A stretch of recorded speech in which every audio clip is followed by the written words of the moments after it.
Hi everyone, I'm Lenka Wright. We here at the City of Santa Clara are bringing you a new video series called Santa Clara Responds. It's about how Santa Clara is responding to the COVID-19 pandemic, as well as how it's affecting you as Santa Clarans.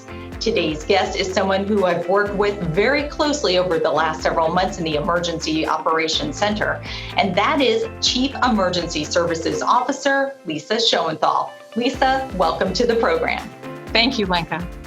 Lisa, let's talk about all these public health orders from the state and the county. What do they mean for how we operate here in Santa Clara?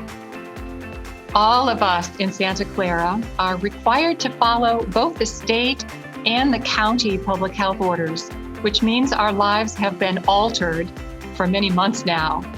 For example, we are required to wear face coverings and maintain a distance of at least 6 feet from others who aren't part of our own households. So as you can see, my face covering here in the Emergency Operations Center, as you know, Lenka, it's either on my ear at all times or on my face if others approach within 6 to 10 feet of me. And I have my face covering handy here as well. And Lisa, as you know, the city's Emergency Operations Center, or EOC, has been activated since March 11th. How does this activation help the city in its response to this public health emergency? One of the functions of the Emergency Operations Center is to maintain situational awareness.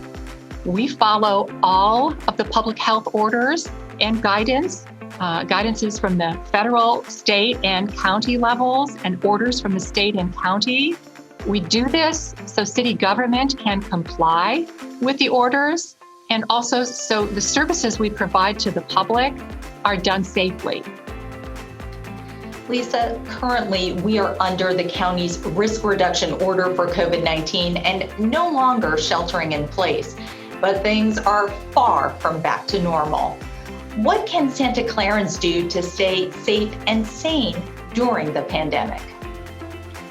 Following the physical safety measures are essential, but realizing the stress from the many months of this pandemic has altered our lives longer than most people expected.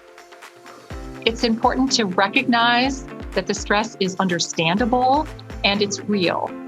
So we all need to take care of ourselves as best we can, maintain strong social connections safely, and reach out for help if needed.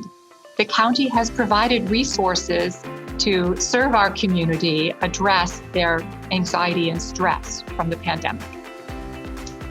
Thank you, Lisa, for providing some insights about the current public health situation. If there's something you'd like to hear more about in future episodes concerning the city's response during the pandemic, drop us a line at communications@santaclaraca.gov with the subject line Santa Clara Responds. Until next time, stay covered, Santa Clara.